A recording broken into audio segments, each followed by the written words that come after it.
అధికారం ఆ లేడీ ఎమ్మెల్యేది, పైగా పవర్లో ఉన్న పార్టీ, కానీ పెత్తనం మాత్రం మేనమామది.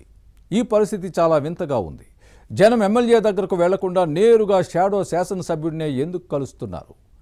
రాజకార్యాలతో పాటు పనులన్నింటినీ ఆయనే ఎందుకు చక్కదిద్దాల్సి వస్తోంది?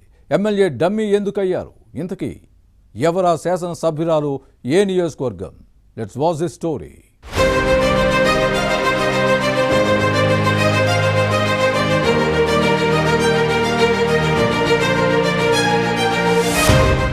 రాజకీయాల్లో మహిళలకు ప్రాధాన్యత పెరుగుతోంది. చట్టసభల్లో రాణిస్తున్నారు. ఎమ్మెల్యేలు, ఎంపీలు, మంత్రులుగా పనిచేస్తున్నారు. ఇక రిజర్వేషన్లతో స్థానిక సంస్థల్లో మహిళలకు ప్రాధాన్యం పెరుగుతోంది. గ్రామ పంచాయతీల్లో వార్డు సభ్యులు, సర్పంచులు, ఎంపీటీసీ, ఎంపీపీలు, జడ్పీటీసీలు, జిల్లా పరిషత్ చైర్పర్సన్స్ గా ఎన్నికవుతున్నారు. ఇలాంటి వారి బదులు వారి భర్త, కుమారుడు లేదా సమీప బంధువులు హవా నడిపిన సందర్భాలు ఉన్నాయి. లేడీ ఎమ్మెల్యే, ఎంపీలకు షాడోలు ఉండరు. కానీ ఉమ్మడి మహబూబ్నగర్ జిల్లా నారాయణపేట కాంగ్రెస్ శాసనసభ్యురాలు చిట్టెం పర్ణికారెడ్డి వెనుక మరో సూపర్ ఎమ్మెల్యే ఉన్నారని టాక్. ఈమె మేనమామ ఖమ్మం శివకుమార్ రెడ్డి అన్ని నిర్ణయాలు తీసుకుంటున్నారని వినిపిస్తోంది. జనం తమ సమస్యలపై ఎమ్మెల్యే కాకుండా నేరుగా శివకుమార్ రెడ్డి దగ్గరికే వెళుతున్నారట. నారాయణపేట నియోజకవర్గ బాధ్యతలను మావయ్యే చూసుకుంటారని ఎమ్మెల్యే పర్ణికారెడ్డి ఓపెన్ గానే స్టేట్మెంట్స్ ఇస్తున్నారు. దీంతో కార్యకర్తలు కూడా అసంతృప్తి వ్యక్తం చేస్తున్నారు. కష్టపడి ఎమ్మెల్యేని గెలిపించుకున్నా తమకు ప్రాధాన్యత లేకుండా పోయిందని ఆవేదన వ్యక్తం చేస్తున్నారు.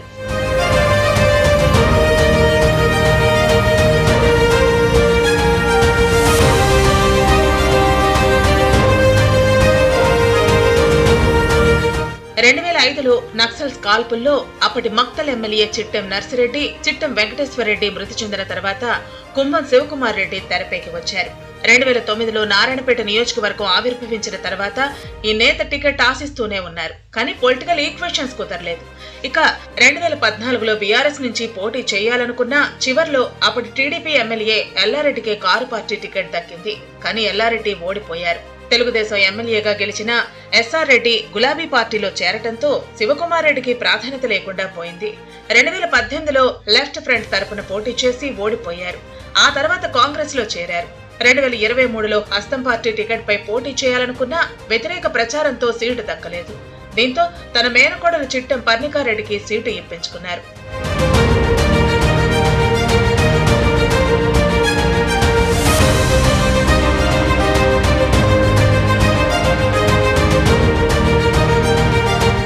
నారాయణపేటలో మంచి పేరున్న చిట్టెం ఫ్యామిలీలో కొత్త వారికి టికెట్ ఇస్తే గెలిచే అవకాశాలున్నాయని సర్వేల్లో తేలింది. దీంతో నక్సల్ చేతిలో మృతి చెందిన చిట్టెం వెంకటేశ్వరరెడ్డి కూతురు పర్ణికారెడ్డికి కాంగ్రెస్ సీటు ఇచ్చింది. బీఆర్ఎస్ నుంచి పోటీ చేసిన అప్పటి సిట్టింగ్ ఎమ్మెల్యే రాజేందర్ రెడ్డిని ఓడించారు.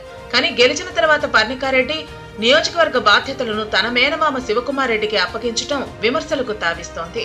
ఇప్పుడు నారాయణపేటలో ఈ నేత హవానే కొనసాగుతోంది. ఈమెకు రాజకీయ అనుభవం లేకపోవడంతో శివకుమార్ రెడ్డి పెత్తనం చెలాయిస్తున్నారు. పర్ణికారెడ్డి మాక్ పాలిటిక్స్ ఎక్కడా కనిపించడం లేదు. కొత్త మండలాల ఏర్పాటు హామీని గాలి కొదిలేశారన్న విమర్శలు ఉన్నాయి. అందులో కోటకొండ, కానుకుర్తి, గార్లపాడు గ్రామాలను మండలాలుగా చేస్తామన్న వాగ్దానం నీరు కారిపోయింది. శివకుమార్ రెడ్డి సహకారంతో నారాయణపేటలో ఇసుక అక్రమ దందా సాగుతోందట. ఇక ధన్వాడ చెరువులో నల్లమట్టి రవాణాతో లబ్ధి పొందాలని కాంగ్రెస్ కార్యకర్తలు భావించారు. కానీ శివకుమార్ రెడ్డి మక్తలకు చెందిన ఓ వ్యాపారికి ఈ బాధ్యతలు అప్పగించారంటూ కార్యకర్తలు అసహనం వ్యక్తం చేస్తున్నారు. నారాయణపేట నియోజకవర్గంలో అధికారం పర్ణికారెడ్డిది అయినా ఈమె మేనమామ శివకుమార్ రెడ్డి పెత్తనం చెలాయించడం విమర్శలకు తావిస్తోంది.